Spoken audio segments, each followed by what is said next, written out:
శుభమస్తు.co కమ్మవారి ప్రత్యేక వివాహ వేదిక. కమ్మనైన వివాహాలకు అమ్మలాంటి చిరునామా. శ్రీమద్ రామాయణ కల్పవృక్షం తెలుగులో విశ్వనాథ సత్యనారాయణ రచించిన అద్భుత పద్యకావ్యం. తెలుగులో రామాయణం అనేక కావ్యాలుగాను, వచన రూపంలోనూ, సినిమాలుగాను, గేయాలుగాను, జానపద గీతాలుగాను ప్రాచుర్యంలో ఉంది.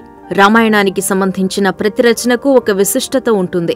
అలాగే విశ్వనాథ సత్యనారాయణ రచన రామాయణ కల్పవృక్షం ఆయన సాహితీ ప్రతిభకు, తాత్విక భావాలకు, ఆధ్యాత్మిక ధోరణికి నిదర్శనంగా చెప్పుకోవచ్చు. మరి ఇంతటి రచనా భాండాగారంలోనూ దోషాలున్నాయా? కవులు రాసే కావ్యాల్లో దోషాలు కవులకే కనబడతాయి. అందుకే ఒక కవి రాసిన కావ్యంపై మరో కవి విమర్శనాత్మక కథలు రాస్తూ ఉంటారు. ఒక రకంగా ఇది వారి మధ్య పోటీ లాంటిదే. అంతటి ప్రాశస్త్యం గల శ్రీమద్ రామాయణ కల్పవృక్షంలోనూ శబ్ద, అర్థ, ఛందోపరమైన లోపాలున్నాయని కల్పవృక్ష ఖండన అనే విమర్శనాత్మక రచన వచ్చింది. ఇది రాసిన కవికి అప్పట్లోనే కళాప్రపూర్ణ అవార్డు కూడా వచ్చింది. ఆయనే కొత్త సత్యనారాయణ చౌదరి. రామాయణ కల్పవృక్షం అనే విస్తృతమైన విశ్వనాథ సత్యనారాయణ రచనపై సత్యనారాయణ చౌదరి చేసిన పరిశీలన, విమర్శ తెలుగు సాహిత్యంలో ఎంతో ఖ్యాతిని తెచ్చింది. ఆయన శాస్త్రీయ విమర్శ, తార్కికమైన విశ్లేషణ, భాషాపర చమత్కారం ఈ గ్రంథంలో సుస్పష్టంగా కనిపిస్తాయి.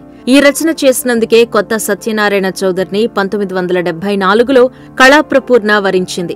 ఎంతో మంది కమ్మ కవుల్లో ప్రముఖ స్థానంలో నిలుస్తారు కొత్త సత్యనారాయణ చౌదరి. కవిగా కంటే కూడా ఈయనకు సాహితీ విమర్శకుడిగానే పేరు.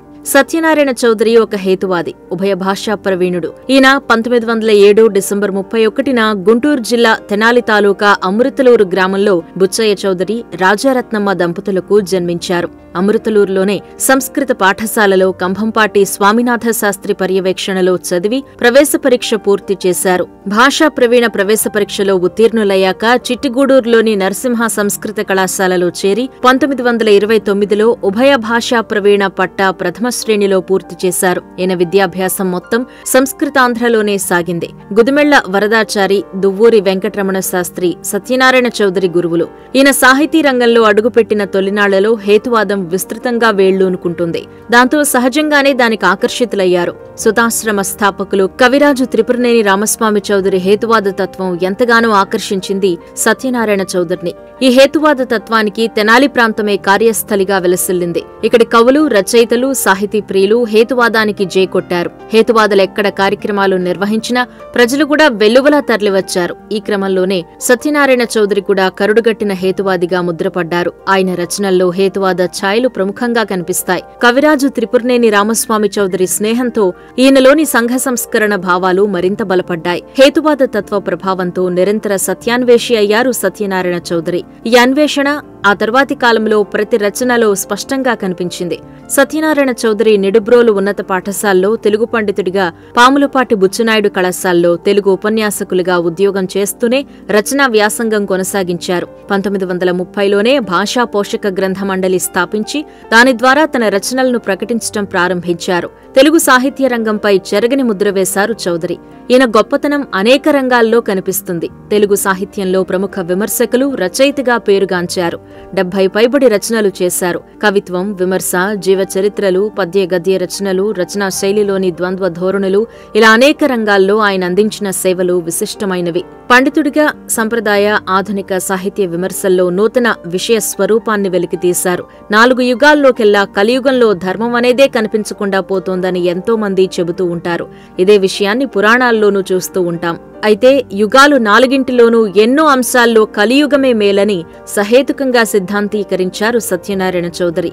ఆర్య ద్రావిడ వర్గ విభేదం, వర్ణాశ్రమ వ్యవస్థ, అస్పృశ్యత, రామాయణ భారత కాలాల నాటి సాంఘికాచారాలు, పురాణ పురుషుల జన్మ రహస్యాలు మొదలైన వాటిపై ఎన్నో వివరాలను చక్కటి సాక్ష్యాలతో బహిర్గతం చేసిన ఘనత ఈయన సొంతం. ఇందుకీయన కలం నుంచి జాలువారిన రామాయణ రహస్యాలు, కల్పవృక్ష ఖండనమే సాక్ష్యాలు. ఇక సత్యనారాయణ చౌదరి రచనల్లో చెప్పుకోదగ్గ మరో కావ్యం కామశాస్త్రం. ఇది వాత్సాయనుని కామసూత్రాలకు తెలుగు అనువాదం. శాస్త్ర గ్రంథాల ఆవశ్యకాన్ని, రచనా విధానాన్ని నిర్ధారించే రచనగా ఇది నిలిచిపోతుంది. సత్యనారాయణ చౌదరి రచనల్లో పద్య కావ్యాలున్నాయి, గద్య కావ్యాలున్నాయి, విమర్శనలున్నాయి, వ్యాఖ్యానాలున్నాయి. నవలలు, నాటకాలు, కథలు, గాథలు ఇలా ప్రతి ప్రయోగాన్ని చేశారు. అన్ని సాహితీ రంగాల్లో ప్రవేశించి అన్ని చోట్ల తమదైన ఒక బాణి నెలకొల్పారు కొత్త సత్యనారాయణ చౌదరి.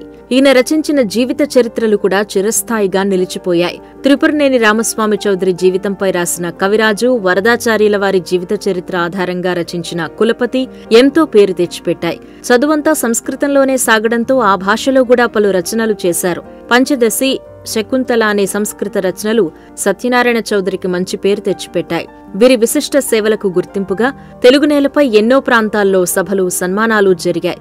ఈయనను అభిమానించే సాహితీ ప్రియులు, శిష్యులంతా కలిసి నిడుబ్రోలులో నిర్వహించిన గజారోహణం కనీవిని ఎరుగని రీతిలో జరిగింది.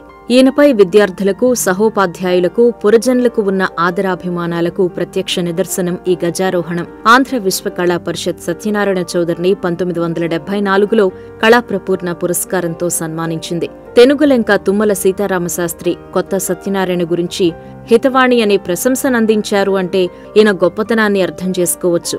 సాహితీ సమారాధకులుగా సాహితీ రంగంలో వీరు మెట్టని చోటు, చేపట్టని ప్రక్రియ లేదని ఎంతోమంది కవులు ఈయనను స్మరించుకుంటూ ఉంటారు. ఎన్నో ప్రక్రియల్లో 71 రచనలు చేసిన కొత్త సత్యనారాయణ చౌదరి 1974 డిసెంబర్ 15న కన్నుమూశారు. ఈ ప్రపంచానికి ఈయన భౌతికంగా దూరమైన ఈయన రచనలు మాత్రం నిత్యం స్ఫూర్తి రగిలిస్తూనే ఉంటాయి అనడంలో ఎవరికీ ఎలాంటి సందేహం లేదు. శుభమస్తు.co కమ్మవారి ప్రత్యేక వివాహ వేదిక.